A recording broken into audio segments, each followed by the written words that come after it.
conexión, sintiendo mi corazón mientras poco a poco cae el sol. Un poco de anhelo por amor, meditación, alegría, belleza y amor, una indescriptible sensación. Lo único que importa es tu intención. Tranquilo, con el viento y las olas del mar, el amanecer aparecerá y yo sigo perdido en tu mirar.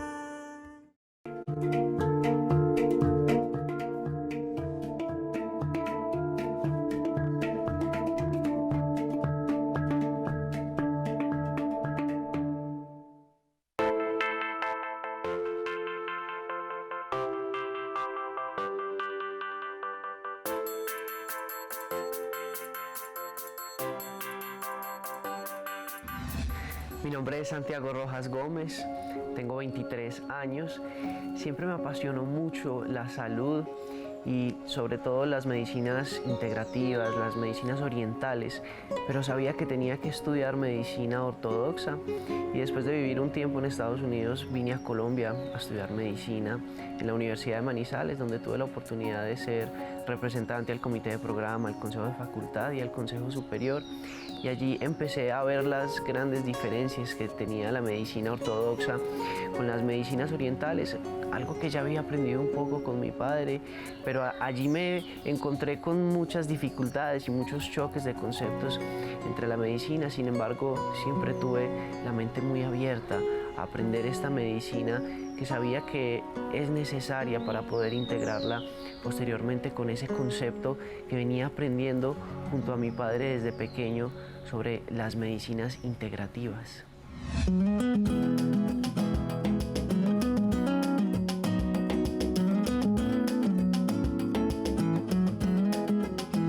Es una felicidad absoluta poder trabajar y estar en este concepto de salud diferente e integral que se soñó hace aproximadamente 20 años y que hoy ya es una realidad, porque debemos salir de ese concepto de una consulta de 20 o 30 minutos donde creemos que vamos a solucionar un problema que venimos acumulando durante años.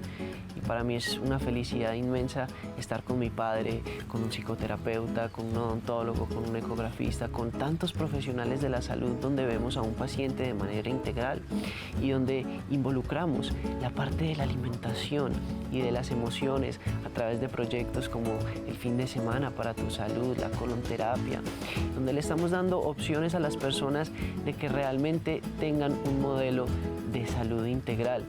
Es un sueño hecho realidad porque aquí vivíamos hace 20 años, era nuestra casa, y ver cómo se ha transformado en un lugar donde vienen personas de diferentes partes del mundo es un sueño hecho realidad y es una felicidad poder estar aquí abriendo las puertas a través de una comida orgánica, de una comida que estamos cultivando para que las personas puedan consumir, para que nosotros mismos nos podamos alimentar con coherencia y tener una información sana y consciente que le vamos a entregar a las personas que vengan a los parques de la salud.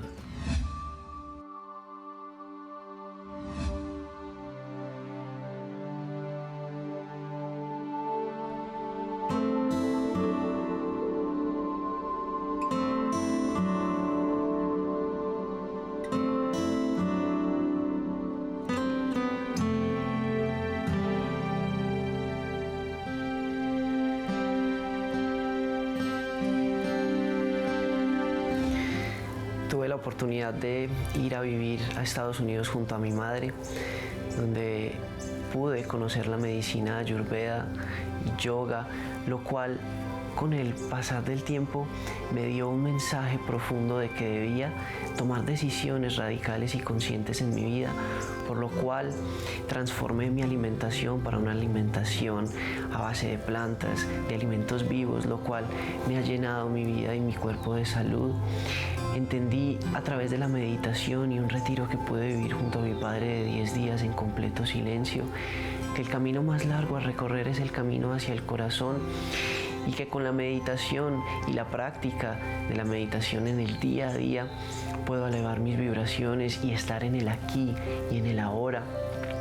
la lectura de libros conscientes, de literatura espiritual que me dejen un mensaje que pueda aplicar en mi día a día, y el tocar música, el conectarme con esa parte musical junto a mi padre, junto a mi madre, mi familia, cantar, tocar la guitarra, tocar el piano, me ha ayudado muchísimo a conectarme también con mi ser interior, escribiendo canciones como Casualidad, Enamorado, Mujeres y otras canciones que pude escribir en Brasil, donde tuve la oportunidad de hacer un intercambio fabuloso y aprender este idioma magnífico que siempre quise aprender.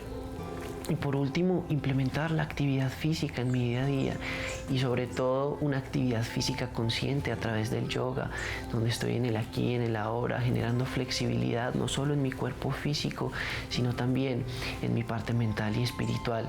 Y así entendí que cuando todos los días implemento estas actividades que elevan mis vibraciones, estoy siendo más coherente y voy a poderle entregar este mensaje a todas las personas que quiero ayudar.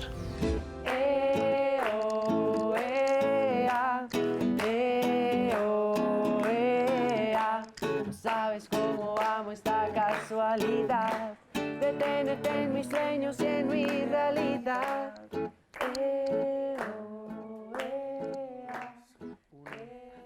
Conexión, conexión, conexión.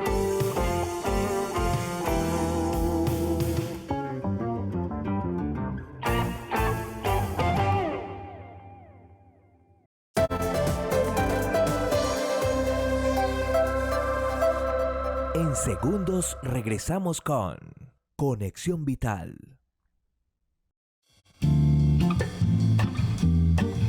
Quiero presentarles este trabajo de literatura, un trabajo donde nosotros hemos querido resumir nuestra práctica médica de años y entender que el cuerpo llora lo que el alma oculta. Este libro, La escalera a tu mundo interior, la he escrito con mi hermano Guillermo y con mi hijo Santiago. Acá queremos decir sanación del cuerpo y del alma. El cuerpo llora lo que el alma oculta. Tenemos que encontrar ese camino para llegar a la verdadera salud. La escalera a tu mundo interior es un libro que encuentran en todos los hipermercados de Colombia, en Librería Nacional, en Pepe Gangas, en El Éxito. Lo pueden encontrar en la Librería Nacional, Panamericana, todas partes lo pueden tener.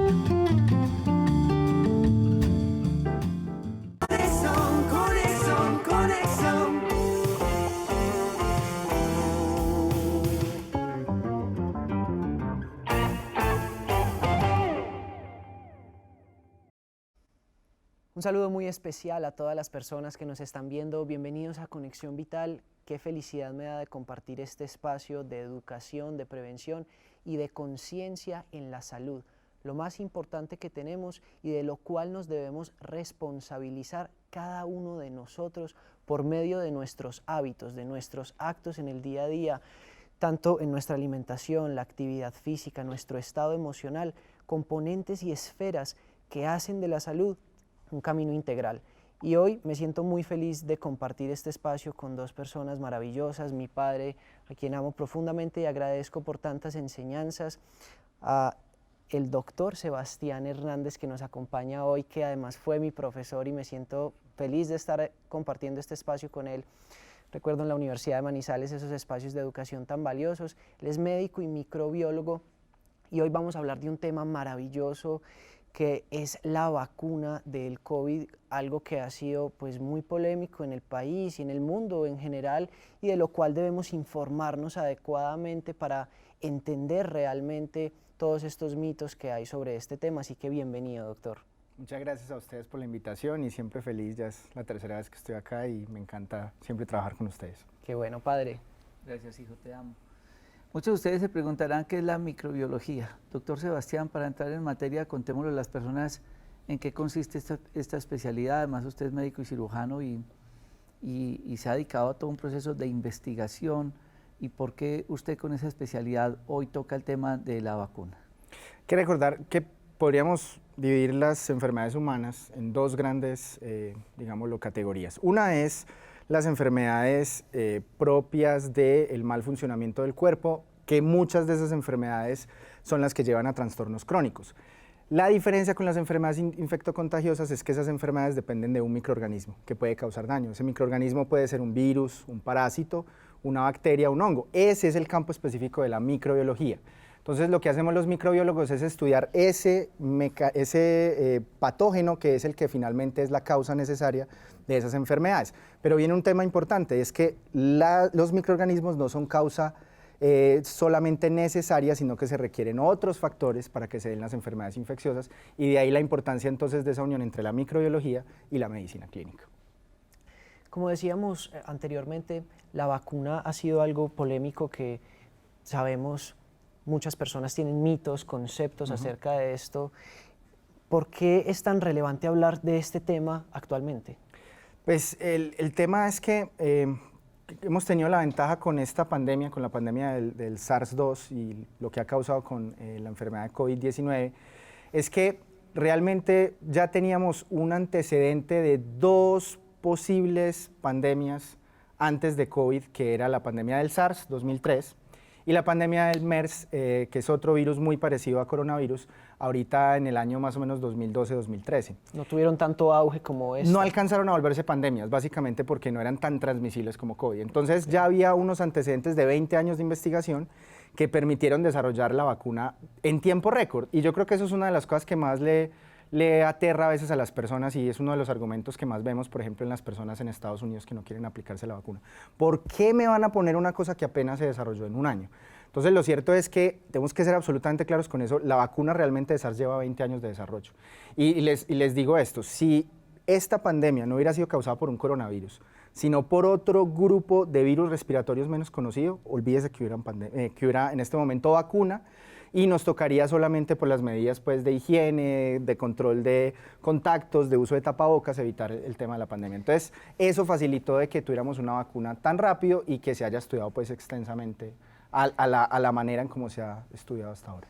Bueno, pero en lo que le llega comunicación a las personas es que la vacuna llegó únicamente a un estadio 1 o 2, que lo decía el mismo productor de los laboratorios.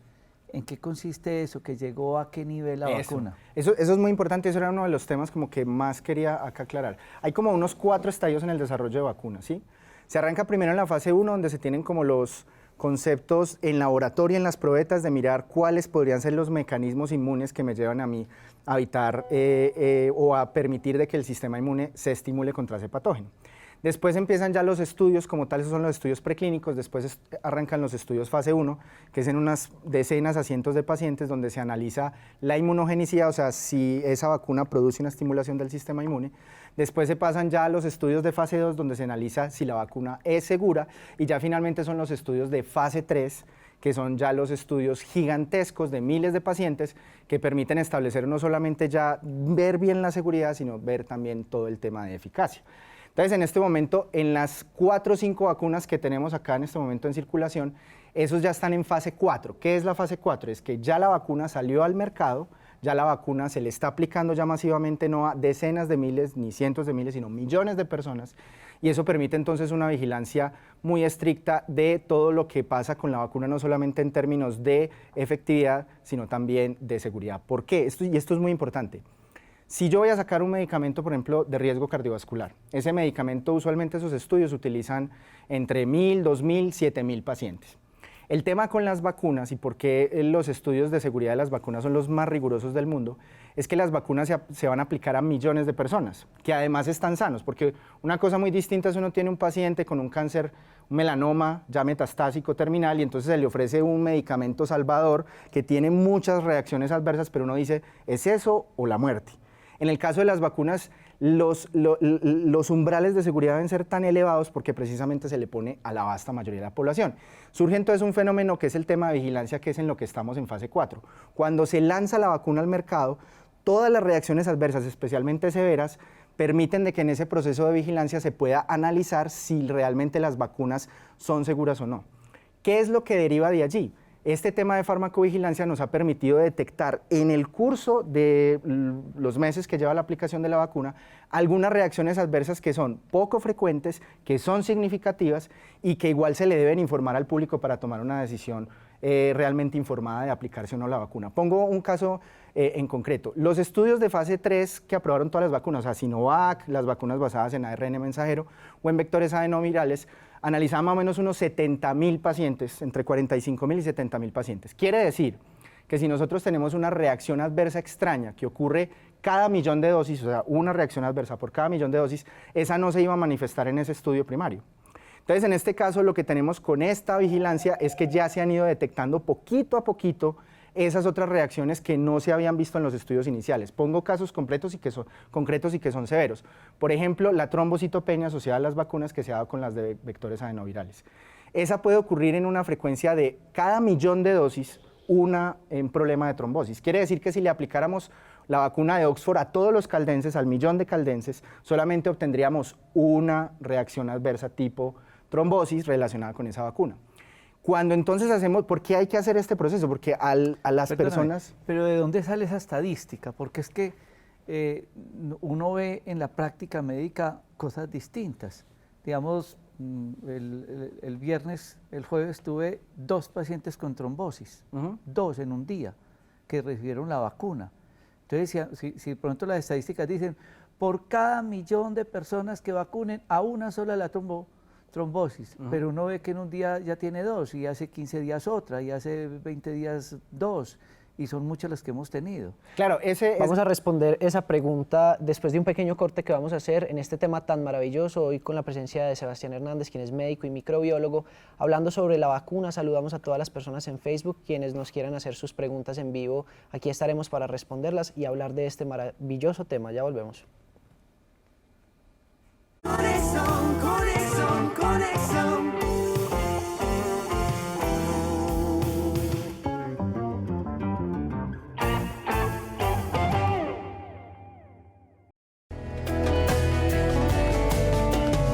Hoy les quiero compartir una nota que realmente nos genera mucha preocupación en la práctica médica, en el descubrir de las múltiples causas del cáncer. Y ustedes me ven acá con un envase plástico, donde vienen jugos, donde viene agua, donde vienen muchas cosas. Esto es un envase plástico.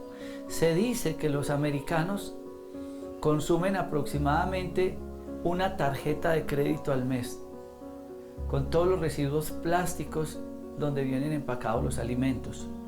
Cuando estos plásticos reciben la luz solar, ellos liberan 4 cosas supremamente peligrosas que quedan mezclados con los líquidos que estos contienen.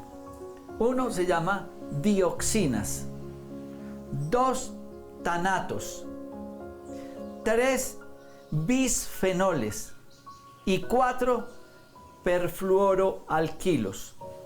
Estos componentes, estudiados dentro de la química, se han demostrado que tienen efectos mutagénicos, cancerígenos en nuestro cuerpo. Y ustedes muchas veces tienen estas botellas en los carros, reciben sol, el camión transportador recibe sol, pasan horas y se va soltando el plástico. El plástico se elabora del petróleo, es la materia prima para hacer el plástico, que al tener estas radiaciones ultravioletas e infrarrojas del sol, liberan esos 4 componentes. Por favor, traten de tener sus termos personalizados. Traten de no consumir alimentos ni agua de botella, porque los efectos los estamos viendo cada día con el cáncer. Conexión, conexión, conexión.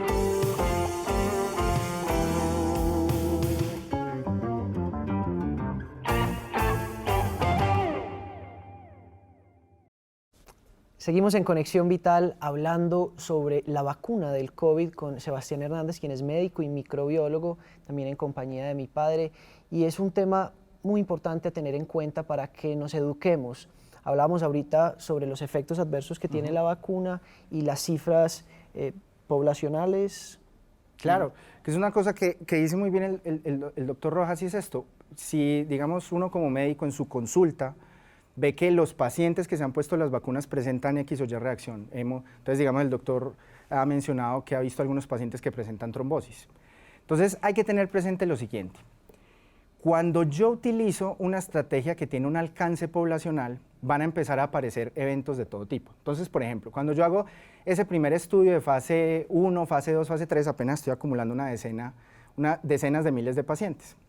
Cuando ya estoy llegando a decenas de miles de pacientes, en ese grupo poblacional yo voy a encontrar todos los eventos posibles. De hecho, cuando uno coge las estadísticas de las vacunas, y no nos metamos con el sesgo, pues, por ejemplo, de las vacunas anglosajonas, les pongo el ejemplo de Sputnik, la vacuna rusa. En ese estudio de la vacuna rusa, ellos precisamente por la resistencia que habría en Occidente sobre sus propias estadísticas, ellos liberaron todas las tablas donde uno podía mirar paciente por paciente qué reacciones tuvo. Entonces, cuando yo le aplico algo a 10.000 personas, a 100.000 personas, como es en el caso en este momento de Caldas, 200.000 personas, es innegable que en ese grupo de pacientes yo voy a tener todas las condiciones de salud que yo vería en la población general. Entonces, por ejemplo, uno, si mira toda la lista de Sputnik, hubo pacientes con infartos, hubo pacientes con problemas de trombosis venosa, diabéticos, diabetes descompensada. Entonces uno diría, venga, le apliqué la vacuna, hizo una cetoacidosis diabética. Entonces ahí es donde viene la importancia de la vigilancia, porque lo que hacen entonces en estos estudios es que analizan ese grupo de eventos, cuántos infartados hubo en los 10.000 que les aplicaron la vacuna, cuántas trombosis, y eso lo comparan con la población general. Entonces, cuando yo comparo el grupo de vacunados versus la población general y hay un aumento en la frecuencia en el grupo de vacunados versus las personas de la población general, ahí yo hablo que hay una señal estadística de que hay una reacción adversa. Por ejemplo, acaba de salir en Reuters, pues obviamente antes de venir aquí, pues estuve mirando qué más había de reacciones adversas, que es el tema que más le interesaba al doctor Rojas, y por ejemplo, se descubrió que Sinovac presenta una señal positiva epidemiológica de relación con la famosa parálisis de Bell, la famosa parálisis facial que es tan frecuente. Se descubrió que a los pacientes que se les pone Sinovac aumenta levemente el riesgo de sufrir parálisis de Bell, pero cuando uno analiza en términos de riesgo-beneficio, ¿sí? El riesgo-beneficio, obviamente morirse de COVID es mucho más horrible que de pronto tener una parálisis que puede ser de alguna forma tratada. Entonces, por ejemplo, si yo tengo pacientes con riesgo cardiovascular y les da COVID, la posibilidad de una trombosis es del 16%. Quiere decir que si yo tengo 1 millón de personas con COVID, el 16%, ¿sí? Que son 160.000 personas, van a hacer un evento trombótico severo. Cuando yo cojo el grupo de vacunados, en ese grupo de vacunados voy a tener solamente el riesgo de 1 a 0.5 eventos trombóticos severos en ese grupo de vacunados. Y no digo que sea algo leve, las famosas BTIP o trombosis relacionadas con vacunas han sido severas y tienen una letalidad muy elevada, o sea, es algo que los pacientes deben saber. Entonces, por ejemplo, por poner un ejemplo, en Inglaterra lo que se hizo fue la vacuna de Oxford, que es la que más produce trombosis, se dejó solamente en mayores de 60 años que no tienen tanto ese riesgo de trombosis relacionada con la vacuna.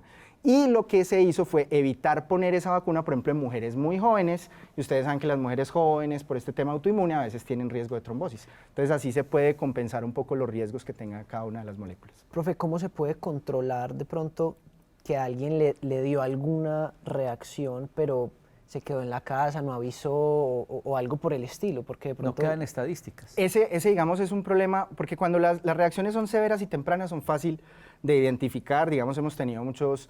yo hago parte del comité que revisa las reacciones adversas. Hemos tenido, por ejemplo, pacientes que se aplicaron la vacuna y al otro día tuvieron un síncope vasovagal, ni siquiera inmediato, sino a los 2 días.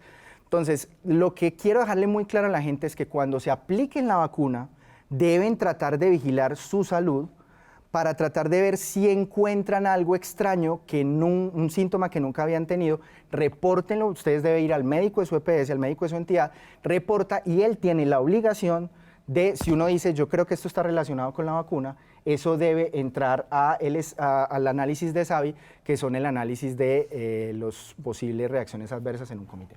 ¿Por qué personas vacunadas, aún con la segunda dosis, les ha dado COVID y fallecen y les da tan agresivo el COVID? Eso hay que tenerlo claro, y es que las vacunas que tenemos en este momento no son 100% efectivas, ¿sí? Hay que recordar que van a haber un pequeño grupo de pacientes que tienen lo que se llaman las infecciones breakthrough, o las infecciones que son capaces de sobrepasar la vacuna. Hay un tuit que fue famoso, que estuvo viral en estos días, de Estados Unidos de alguien de un hospital de Mississippi, que es una de las ciudades de Estados Unidos con menos vacunación, y puso así los cuadros grandísimos. ¿Cuántas personas en este momento hospitalizadas acá en el hospital las tenemos con 2 dosis con esquema completo? Tenían 6 pacientes. ¿Cuántas personas no vacunadas tienen allá pegados de un ventilador mecánico? 590 personas, ¿sí?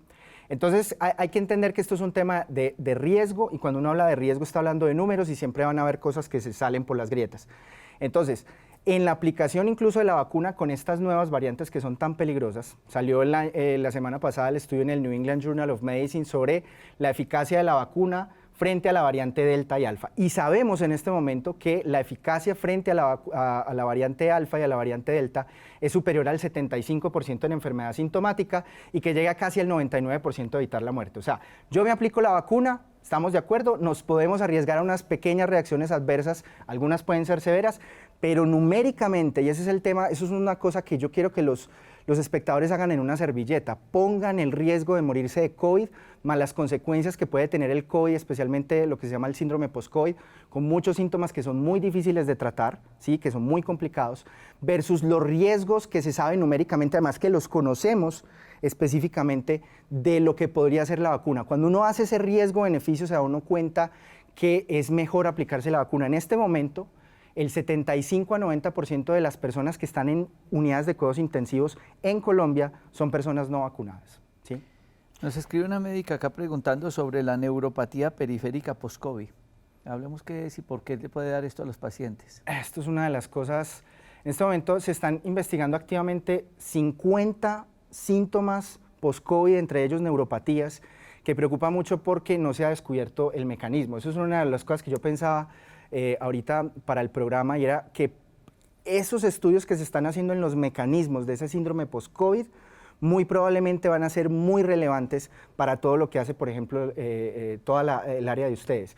¿Por qué? Porque muchos de esos síntomas que a veces parecieran ser funcionales, que se sabe que los pacientes tienen y que quizás esos mecanismos son oscuros, pueden partir de algunas condiciones inmunológicas que todavía no conocemos y que probablemente estos síndromes post-COVID han hecho que por fin la ciencia se ponga a investigar activamente. Ustedes creo que han tenido pacientes con síndromes de fatiga crónica, esos pacientes... Cantidad. Exacto, y parece que COVID va a dejar una gran cantidad de pacientes con ese síndrome. O sea que hay una conexión entre el sistema inmune y esas manifestaciones, pero todavía no hay una explicación concreta de ello. Profe, hay algo que me encantaría compartir contigo, y es que las personas, pues todo se volvió en torno al COVID, y cuando sale la vacuna, pues claramente las personas ven en la vacuna una solución absoluta casi que a todos sus problemas en general. Quisiera como que de pronto aterrizáramos un poco esa idea, porque de pronto las personas creen que a pesar de que son diabéticas, que se alimentan mal, que no hacen actividad física, que tienen algo coronario, el solo aplicarse la vacuna ya va a tenerlos a ellos súper bien. Santi, eso que vos tocas, ese es el otro tema que quería yo hablar acá y que va muy en consonancia con lo que ustedes siempre han planteado desde su clínica, y es lo siguiente, mire. Un error que cometió Estados Unidos, especialmente el gobierno de Joe Biden, era pensar de que si yo empujo las estadísticas de vacunación lo más que puedo y logro llegar a un 70% de vacunación, voy a tener solucionado el problema del COVID. Entonces, eso llevó a dos fenómenos que yo creo que en este momento están repercutiendo mal. El primero es que las personas se planearon mentalmente que la pandemia se acababa en julio, en el verano estadounidense. Votaron completamente las medidas de bioseguridad, chao tapabocas, empezaron a hacer reuniones, y esto ha llevado a los problemas. En este momento Estados Unidos tiene una gran crisis de COVID, un pico que probablemente va a ser peor que el pasado. Entonces, el primer mensaje que hay que tener claro es, la vacuna es uno de los mecanismos más expeditos para solucionar el problema específicamente individual de no morirme de COVID, punto. Pero desde el punto de vista poblacional yo tengo que seguir haciendo varias medidas, como todas las medidas de higiene, como todas las medidas de bioseguridad. Y otro de los temas aquí importantes es que los pacientes, como se enfocaron mucho en el tema de COVID, empezaron a descuidar algunas de las enfermedades crónicas. Entonces, fenómenos que se han dado y que son comunes es que uno en la pandemia tiene varias oleadas de muerte, pero dos que están muy relacionadas. Es la primera, la gente que se muere directamente del virus, y dos, todos los otros pacientes que se dejan de cuidar enfermedades crónicas, y eso es lo que vemos, por ejemplo, en las estadísticas de ocupación de unidad de cuidados intensivos, vemos el pico de COVID, entonces los hospitales tratan de vaciar las unidades, parar los exámenes invasivos, los pacientes con cáncer los dejan quietos. Apenas empieza a bajar la curva de COVID, si uno pudiera ver, si ustedes se meten en internet a la Dirección Territorial, ahí están las estadísticas, ven que ahorita el pico de ocupación es de las otras enfermedades. Entonces, ¿cuál debería ser realmente lo que deberíamos hacer con COVID? Primero, poner el brazo a la vacuna es absolutamente esencial. Conociendo obviamente los riesgos, esto es una decisión informada, por eso se firma un consentimiento informado. Lo segundo es saber que tengo que proteger a los otros que de pronto no se pudieron haber puesto la vacuna por alguna contraindicación o porque todavía no les ha tocado el turno, por eso las medidas de bioseguridad. Y lo más importante es cuidar mi salud, la nutrición, tratar de seguir las medidas para cuidar mis enfermedades crónicas, porque muchas veces esas descompensaciones de esa enfermedad en el contexto de una COVID finalmente pueden llevar a fallecer al paciente. Vamos a parar nuestros cortes para poder prolongar un poco más el programa. Nelcy Velázquez dice que la hija está embarazada, que si se puede vacunar o no estando embarazada. Eso es algo que nos preocupó mucho porque precisamente por el tema de las vacunas tiene un umbral de seguridad muy berraco. Entonces, lo último que usted quiere tratar de probar son en las mujeres embarazadas, obviamente. Y esta es una tragedia que pegó primero en Brasil. En el pico que hubo en Brasil, llegó un punto donde un porcentaje de las unidades de cuidado intensivo estaban muy llenas de mujeres embarazadas. Porque pues, el embarazo tiene unas cosas muy peligrosas como la preeclampsia, las hemorragias y otro tipo de complicaciones, y a eso agréguenle mujeres que les daba COVID y que terminaban con una neumonía tremenda. Entonces, digamos, en este momento, los profes incluso de la facultad mencionaban que por estos días tuvimos 4 muertes maternas. Wow. No habíamos tenido 4 muertes maternas en un periodo de observación, eso fue incluso de alta gravedad, y teníamos 2 mujeres con hemorragia posparto, que es lo que más mata a mujeres embarazadas, y 2 mujeres que murieron de COVID, o sea, neumonía por COVID, murieron y murió el niño. En este momento sabemos que por lo menos las vacunas basadas en ARN mensajero son muy seguras en el embarazo, y la invitación es a que las mujeres, por favor, las mujeres en embarazo se deben vacunar cuanto antes. Se han hecho incluso jornadas especiales, es una prioridad en salud pública para tratar de que todas nuestras embarazadas estén vacunadas contra COVID, sumado a todas las otras medidas que se deben hacer, obviamente, de cuidado de vida. De cuidado de vida, obviamente. No es únicamente la vacuna. Sí. Bueno, nos mandan un video para que Mateo nos lo vaya listando, por favor, y dice Martínez Carlas, dice, a mí me aplicaron la segunda COVID Sinovac y no paro las ganas de vomitar, desaliento, estoy súper mala, y fui a la EPS y el médico dice que las vacunas no producen ningún efecto. Sí, en eso es muy importante y ser enfáticos cuando vayan a consulta si se considera que es una posible reacción, porque claro, y lo explicamos ahorita, las reacciones sí se presentan. Si son tardías y son de síntomas que no obliguen a hospitalizar al paciente, es más probable que no queden reportadas. Entonces ahí es una labor muy importante de los pacientes que cuando sientan algo raro lo compartan. De hecho, consulten. En el momento en que salió Sinovac no teníamos ninguna relación con parálisis de Bell, por ejemplo. Entonces probablemente, pero habría que mirar en datos poblacionales, habría que empezar a vigilar, por ejemplo, ese tipo de reacción adversa. Lo bueno es que estamos en el comité de vigilancia de reacciones y vamos a hacer un llamado en las reuniones para que los médicos, eso es un error que a veces tenemos nosotros de mermarle la importancia a los síntomas de los pacientes. Pasamos el video que está allí. Ok. Ya lo tendremos listo. Bueno, profe, mientras tanto yo te quiero hacer una pregunta y es, bueno, las personas debemos reconocer y entender que estamos viviendo algo que si bien hubo un virus similar en los años que tú mencionaste, pues es algo que la humanidad de pronto no había vivido de esta magnitud y de esta manera. En un siglo. Entonces, es difícil controlarlo y saber de pronto o asegurarle a una persona que la vacuna no le va a generar absolutamente nada o que, cierto, hay muchas variables que no se pueden controlar bajo algo que no conocemos del pasado. Sí, digamos que en ese concepto y precisamente por eso se hacen todos estos procesos de vigilancia es lo que va permitiendo tener números. Por ejemplo, nosotros no utilizamos aspirina como antipirético en los niños porque les da síndrome de Rey. Y sabemos que hay un número exacto de eso y asumimos no dar esa aspirina porque sabemos que hay ese riesgo de que el niño se muera por haberle dado una aspirina por una fiebre viral. Entonces, el tema aquí es un tema de riesgo-beneficio, de que los pacientes deben primero buscar la información en los sitios que sean adecuados, o sea, buscar la información en las páginas del ministerio, en páginas médicas, científicas, consultando con su médico y hacer, digamos, en la mayoría de veces, esa relación riesgo-beneficio donde teníamos que estudiar eran dos casos. Uno, los pacientes con antecedentes de trombosis cuando se les iba a poner la vacuna de Oxford. Una recomendación que siempre dimos es si esa vacuna de Oxford se le puede poner a mayores de 60, mucho mejor, disminuimos el riesgo. Y lo otro eran los pacientes que tenían, yo recuerdo una colega, una médica de un hospital de acá, había hecho 3 reacciones adversas severas a vacunas. O sea, le ponían una vacuna y hacía anafilaxia. Y aún así ella decía, yo no me quiero morir de COVID. Entonces, ¿cómo hago? Entonces, le pusieron la vacuna, equipo de anestesia pendiente, la premedicaron con esteroides. Entonces, miren que ella estaba tomando, o sea, había hecho 3 reacciones anafilácticas. La probabilidad de morirse era real, pero ella sabía el tema riesgo-beneficio. A mí la anafilaxia me la quita el anestesiólogo, me pone adrenalina y ese tipo de cosas. En cambio, COVID en este momento no tiene cura. Esa es también una faltante y es que no tenemos un antiviral efectivo todavía. Dice Erlinda Silva Villamizar, tenemos que entender que el hecho de que se vacune no quiere decir que no me vaya a dar COVID. Simplemente evito que si me da no me da tan grave, pero yo tengo que seguir con mis protocolos.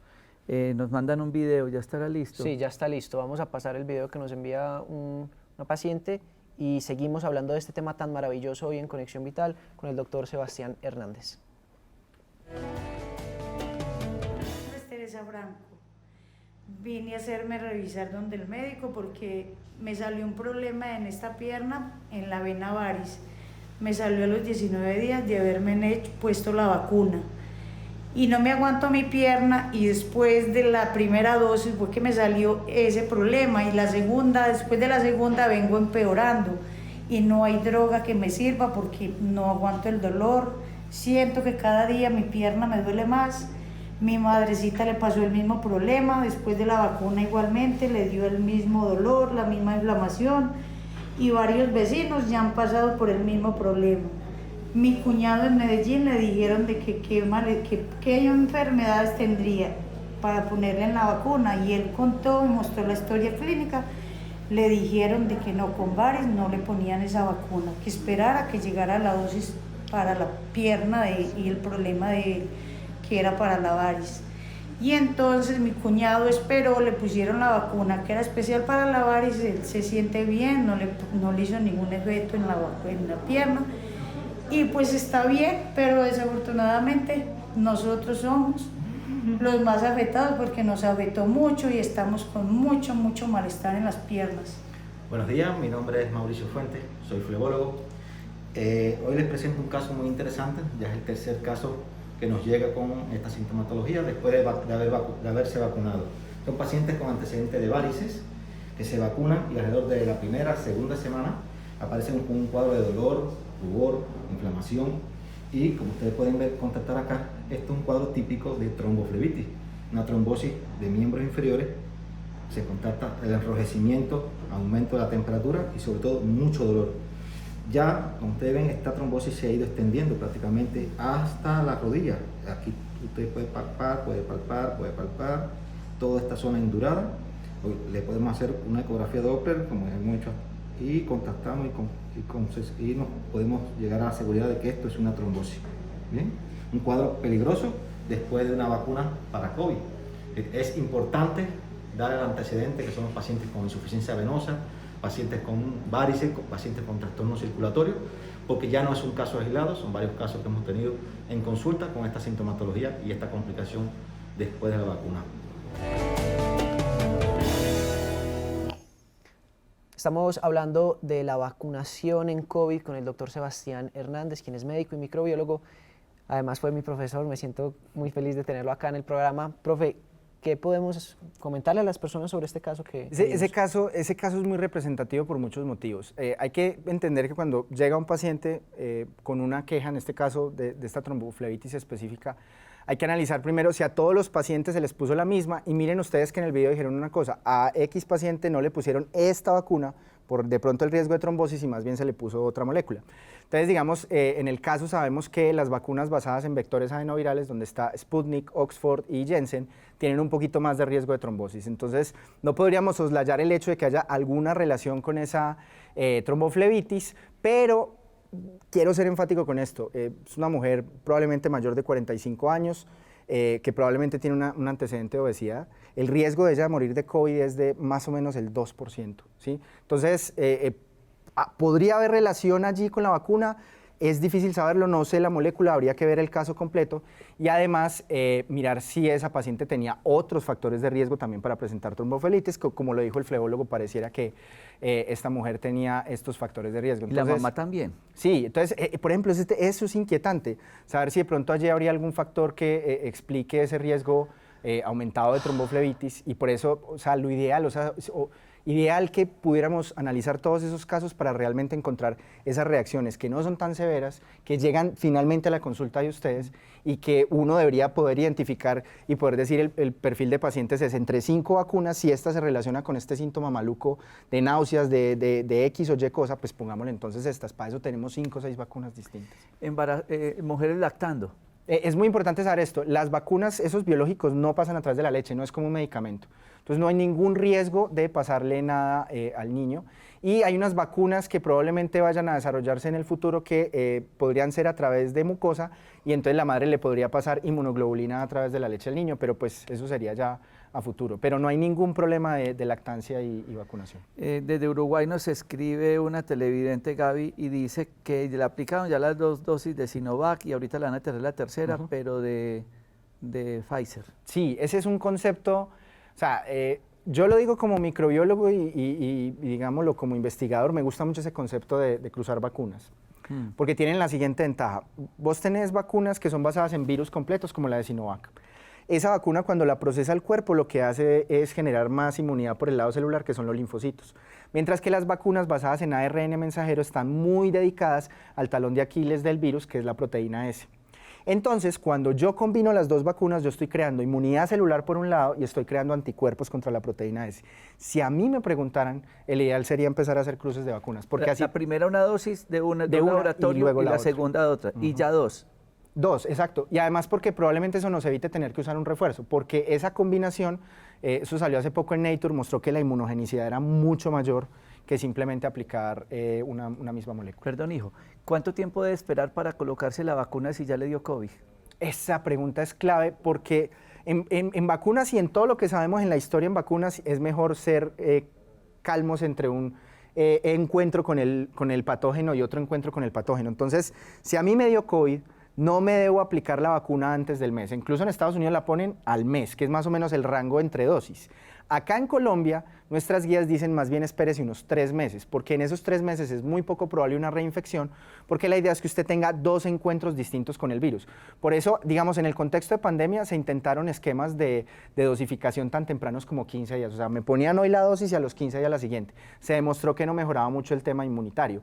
Y en algunas vacunas, como por ejemplo Oxford, en la de Oxford se hace un esquema de 3 meses, o sea, se pone la vacuna ahora y a los 3 meses. Claro, la inmunogenicidad es mucho mayor, la respuesta es mayor, pero yo estoy dejando con una sola dosis a las personas desprotegidas entre una y la otra. Entonces, por eso los esquemas en pandemias y hay todos los cuidados de los que hemos hablado que las personas deben respetar para no depender solo de la molécula, sino tener todo su sistema inmunológico. Y cuidarse además con las medidas de protección personal para evitar infecciones. Dice acá Patricia que una paciente se vacunó estando embarazado y le causó un aborto. Ojo con la palabra le causó un aborto. La pregunta es si esa paciente, no hubiera tenido la vacuna, también pudiera haber presentado un aborto espontáneo, sabiendo que, no sé, 4 a 10% de los embarazos acaban en aborto espontáneo. Hay que diferenciar asociación con causalidad. Cuando yo tengo 1 millón de personas que vacuné, hay unos que se van a accidentar, otros que se van a casar, no hay una relación entre el matrimonio y la vacuna. Me imagino que le hacen mucho esta pregunta, entonces, ¿cuál es la mejor vacuna? La mejor vacuna es la primera que me ofrecen para ponerla en mi brazo. ¿Por qué? Porque el objetivo en este momento de la vacuna es evitar enfermedad y muerte. Rápido ahí, si tiene personas que están hablando que son de psiquiatría o que convulsionan para estas vacunas. No se ha encontrado relación con disminuir el umbral convulsivo, que sí se ha descubierto, por ejemplo, con antibióticos. Entonces, por ahora no se ha descubierto que los pacientes neurológicos tengan ese riesgo. Bueno, este tema tiene muchas preguntas, Sí, hay muchas preguntas en Facebook Live, así que vamos a dejar la próxima semana para hacer nuevamente un encuentro con el doctor Sebastián porque se nos acabó el tiempo. Pero también vamos a tener la ayuda de él, que nos va a ayudar con tantísimas preguntas que hay en este momento, porque nuestra finalidad es hacer un acompañamiento educativo. Él es docente de la Universidad de Manizales, donde mi hijo obtuvo su título de médico. A la Universidad de Manizales tenemos mucho que agradecerle porque siempre nos ha apoyado con los docentes en los diferentes programas educativos en Conexión Vital. Muchísimas gracias, profe, por este espacio, por estar aquí, por enseñarle a las personas, sacar dudas, romper mitos, y nos encontramos nuevamente la próxima semana para resolver más dudas y traerle información a las personas para que puedan tomar decisiones basadas en la evidencia como tú lo estás compartiendo y que realmente nos eduquemos. ¿Puede ser otro martes? Sí, perfecto. Martes de vacunas me parece excelente, las veces que sean necesarias. Ahí los dejamos con más notas, siempre despedimos el programa con casos clínicos y notas que queremos que todos ustedes tengan para su bienestar. Muchísimas gracias por estar con nosotros.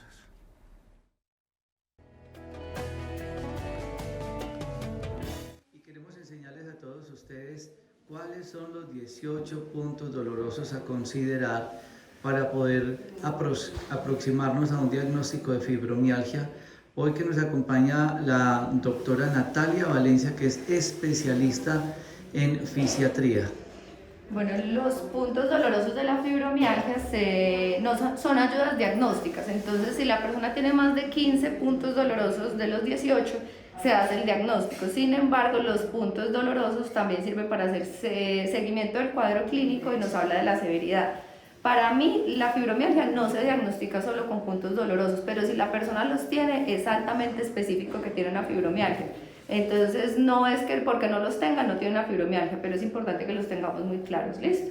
Entonces, los puntos, lo que se hace es una presión con el dedo gordito, de forma que yo le haga una presión, que si se me puede ver el esmalte, me ponga la uña como blanquita. Es solamente una presión leve, entonces yo hago una presión y le pregunto, ¿duele o molesta? Sí. ¿Duele o molesta? Estos son los dos puntos occipitales. Me vengo a los dos puntos acá en los trapecios. Acá, ¿duele o molesta? Ajá. ¿Duele o molesta? Sí, vamos en 4. ¿Duele o molesta? ¿Duele o molesta? También. Acá vamos entonces para los epicóndilos. Acá, ¿duele o molesta? Sí. ¿Duele o molesta? Sí. Miren que yo no le estoy haciendo mucha presión y ella ahí mismo hace defensa muscular como protegiendo el codo. ¿Duele o molesta? En articulaciones sacroiliacas. ¿Duele o molesta? Uy, sí. Entonces hasta ahí vamos todos dolorosos. 2, 4, 6, 8, 10. Acá en el trocánter. ¿Duele o molesta? Acá, ¿duele o molesta? Listo, 12. ¿Duele o molesta? También. Acá entonces estamos en la región medial de las rodillas haciendo presión. ¿Duele o molesta? Sí. Listo. Y en la región anterior, estamos en 14. Acá, ¿duele o molesta? ¿Duele o molesta? Sí. ¿Duele o molesta? Acá, ¿duele o molesta? También. Estos son en el cuarto espacio intercostal aproximadamente, cerca del esternón, y este es acá en la inserción de la clavícula y el esternocleidomastoideo.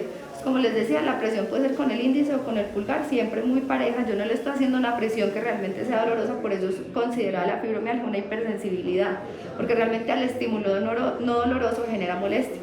Acá la presión es esto. La paciente tiene 18 puntos dolorosos, quiere decir que tiene diagnóstico de fibromialgia con una alta probabilidad y hay que hacerle seguimiento porque hay que hacerle manejo lo más pronto posible.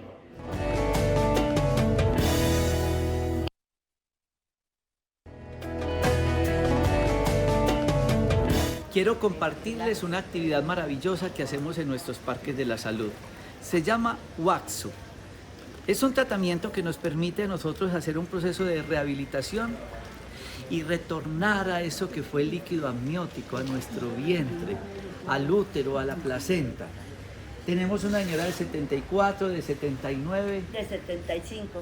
Y ojalá también personas de todas las edades vinieran a esta terapia. Nuestra fisioterapeuta, la doctora Ángela Rosero Semanate, con el equipo interdisciplinario de todos los médicos del Parque de la Salud, luego de evaluar unas historias clínicas y Vanessa, que es deportóloga, que ha estudiado rehabilitación física, están haciendo un proceso de tratar de cambiar esas sillas de ruedas por la rehabilitación que se inicia en el agua. Se llama hidrología médica o hidroterapia médica. También se combina con estas terapias de Waxu. Como ustedes pueden ver, en este momento se está realizando la terapia de vientre. Algo maravilloso. Un regalo para la vida que ustedes deberían de hacer. Y vamos viendo cómo en el caso de esta paciente, Vanessa lleva haciendo varios días terapias de rehabilitación. Vanessa, cuéntenos en qué consiste el procedimiento y por qué es importante utilizar el agua para hacer estas terapias de rehabilitación. El proceso de utilizar la piscina en pacientes con problemas neurológicos, ortopédicos, es que en el agua la tensión en las articulaciones disminuye, es menor, así que podemos hacer múltiples ejercicios que les van a ayudar a ellos a su cotidianidad, a su vida diaria, entonces les va a colaborar con su apariencia física, les va a ayudar a que sus actividades diarias sean mucho más fáciles de hacer. Bueno, y continuamos para que ustedes sigan viendo esta maravillosa programa y estos lindos paisajes que ustedes ven de nuestro maestro John Jaime Morales, para que la doctora Ángela nos explique un poco en qué consiste este proceso de rehabilitación en el agua que se llama Waxu. Ella es fisioterapeuta. Bueno, Waxu es una terapia que nació en Estados Unidos por Harold Dull. Él completó la terapia de Jiatsu con el agua y lo llamó por eso Waxu. Aquí lo que queremos es hacer una rehabilitación integral del paciente. Vamos a trabajar todo su sistema osteoarticular y su sistema también mental, ¿ya? Trabajamos parte física y parte emocional. Lo que tratamos aquí es de que el paciente intente hacer una especie de catarsis, una especie de relajación total y por ende, por medio de la temperatura del agua, por medio de los movimientos rítmicos que se hacen, la persona llegue a su relajación máxima y nosotros podamos realizarle todo tipo de ejercicios que en seco no lo pueden realizar. Y así ellos pueden mejorar la movilidad articular, mejorar el dolor y llegar a una relajación total que le permita a la persona tener un bienestar ya íntegro en toda su esfera como persona. Estas piscinas son climatizadas, no utilizan cloro, se utilizan minerales como las aguas termales y lo que buscamos nosotros es transformar estos componentes de la naturaleza en ese complemento ideal para la salud con estas terapias de rehabilitación que hacemos en nuestros parques de la salud. Siempre algo importante, si no nos conectamos con el universo, con el sol, no tendremos energía para producir calcio y vitamina D. Conexión, sintiendo mi corazón mientras poco a poco cae el sol, un poco de anhelo por amor, meditación, alegría, belleza y amor, una indescriptible sensación, lo único que importa es tu intención, tranquilo, con el viento y las olas del mar, el amanecer aparecerá y yo sigo perdido en tu mirada.